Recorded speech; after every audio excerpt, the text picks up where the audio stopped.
Can homemade borax ant killer be used to prevent ants from nesting in outdoor structures like barbecues? Use a baiting approach rather than spraying to reduce risk to pets and beneficial insects. Mix borax with a sugary attractant such as sugar water or corn syrup at a ratio of about 1 part borax to 9 parts sweetener so the ants carry it back to the nest. Place the bait inside shallow, weatherproof containers or small screw cap jars with holes punched in the lid so ants can enter, but rain cannot dilute the solution. Position baits along ant trails, near entry points to the barbecue, and in sheltered corners of the patio so foraging workers can find them without you moving the containers often.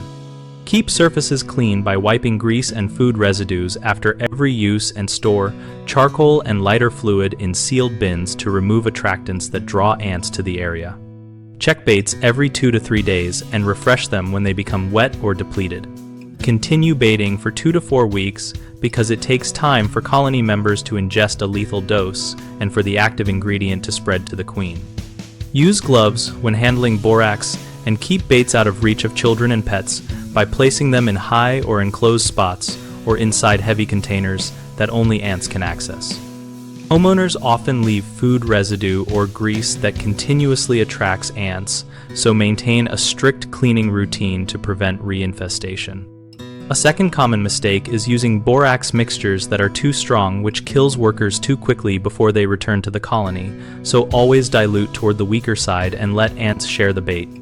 Third, people place baits in direct sun or exposed rain areas where the mixture degrades. Move baits to shaded, dry locations, and use simple covers like inverted plant saucers to protect them.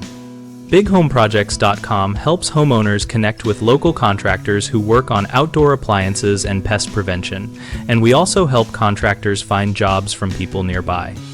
We host a discussion community where homeowners and pros share tips, ask questions, and post real experiences about preventing ants in barbecues and patios.